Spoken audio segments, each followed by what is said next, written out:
Hi all, Jino's അക്കാഡമിയുടെ പുതിയൊരു വീഡിയോയിലേക്ക് എല്ലാവർക്കും സ്വാഗതം. എല്ലാവരും സുഖമായിട്ടിരിക്കുന്നു വിചാരിക്കുന്നു. ചാനലിലൂടെ ഒരുപാട് ഇൻഫർമേറ്റീവ് സെഷൻസ് നമ്മൾ അപ്ലോഡ് ചെയ്യുന്നുണ്ട്. ലോങ് വീഡിയോസായിട്ടും ഷോർട്ട് വീഡിയോസായിട്ടും ഒരുപാട് കാര്യങ്ങൾ നമ്മൾ നിങ്ങൾക്ക് വേണ്ടി പ്രിപ്പയർ ചെയ്ത് നമ്മൾ വീഡിയോ ഷൂട്ട് ചെയ്ത് ഇടുന്നുണ്ട്. അപ്പോൾ എല്ലാവരും മുടങ്ങാതെ ജിനോസ് അക്കാഡമിയുടെ ചാനൽ ഫോളോ ചെയ്ത് കാണുകയാണെന്നുണ്ടെങ്കിൽ തീർച്ചയായിട്ടും നിങ്ങളുടെ എക്സാമിന് നിങ്ങൾക്ക് പാസ്സാകാനായിട്ട് നല്ലൊരു പെർസെൻറ്റേജ് ക്വസ്റ്റ്യൻസും അതിൻ്റെ ഡിസ്കഷനും കാര്യങ്ങളൊക്കെ നമ്മുടെ ചാനലിൽ നിന്ന് തന്നെ നിങ്ങൾക്ക് അവൈലബിൾ ആയിരിക്കും കേട്ടോ. അപ്പോൾ ഇന്നത്തെ നമ്മുടെ ക്വസ്റ്റ്യൻ ഡിസ്കഷനിലേക്ക് കടന്നാലോ? ജിനോസ് അക്കാഡമി, ഒന്നാമതെത്താം, സ്വപ്നങ്ങൾക്കൊപ്പം പറക്കാം.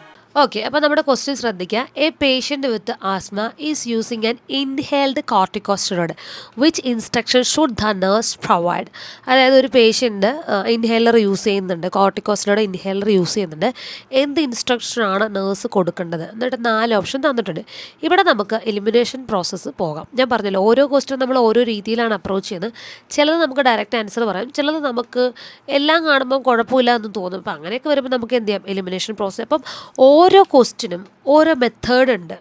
Elimination process, direct answer, explanation, അങ്ങനെ ഡിഫറെൻ്റ് ആയിട്ടുള്ള കുറേ മെത്തേഡുകളുണ്ട്. അപ്പോൾ നമ്മുടെ ക്വസ്റ്റ്യൻ്റെ പാറ്റേൺ അനുസരിച്ചാണ് ഏത് മെത്തേഡിലേക്ക് പോകണം എന്ന് നമ്മൾ ഡിസൈഡ് ചെയ്ത്. അപ്പോൾ ഈ ക്വസ്റ്റിനെ സംബന്ധിച്ചിടത്തോളം നമുക്കൊരു എലിമിനേഷൻ പ്രോസസ്സ് തന്നെ ചെയ്യാം. ഓക്കെ, അപ്പോൾ നോക്കുക. Solo water immediately after inhalation എന്നാണ് എ പറയുന്നത്. Rinse the mouth after each use only drug acute attack, stop medication when symptoms improve. Okay, അപ്പോൾ നമ്മൾ നോക്കുക, പേഷ്യൻ്റ് യൂസ് ചെയ്യുന്നത് കോർട്ടിക്കോസ്റ്റെറോയിഡ് ആണ്. ഓക്കെ, ഇതിനകത്ത് ഓപ്ഷൻ ഡി പറയുന്നത് stop medication when symptoms improve. Symptoms improve ആകുമ്പോൾ സ്റ്റോപ്പ് ചെയ്യണമെന്നാണ് പറയുന്നത്.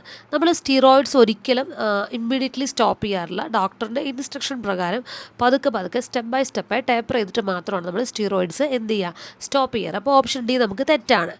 ഓപ്ഷൻ സി എന്ന് പറയുന്നത് use only during acute attack. നമ്മൾ ഈ സിനിമയിലൊക്കെ കണ്ടിട്ടുണ്ട്, 2 പേര് ഫൈറ്റ് ഉണ്ടാക്കുന്നു, ശ്വാസം മുട്ട ഉള്ള ആളുടെ പോക്കറ്റിൽ നിന്ന് ഇൻഹേലർ തെറിച്ചു പോകുന്നു, ആൾ ശ്വാസം എടുക്കാൻ വെപ്രാളപ്പെടുന്നു. അപ്പം വില്ലൻ എന്ത് ചെയ്യുന്നു? ഈ സാധനം തട്ടി മാറ്റുന്നു. ഇങ്ങനെയൊക്കെ നമ്മൾ സിനിമയിൽ കണ്ടിട്ടുണ്ട്.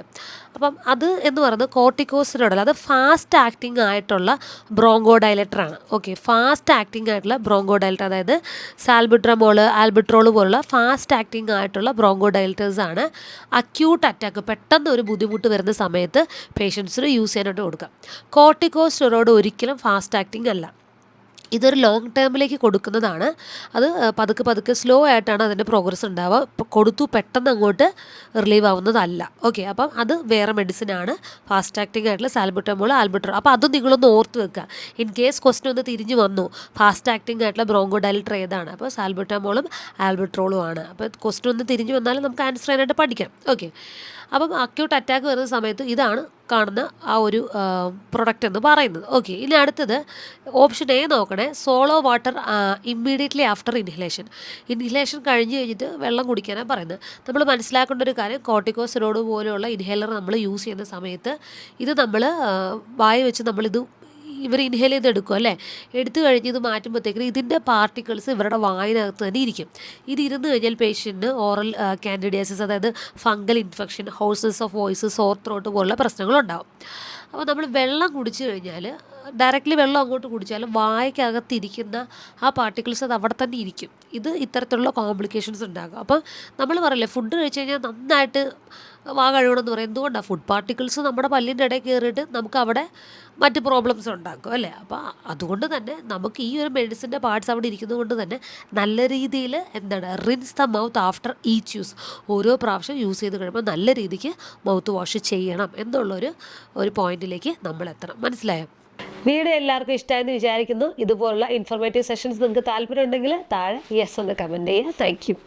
Jino's academy, fly with your dreams.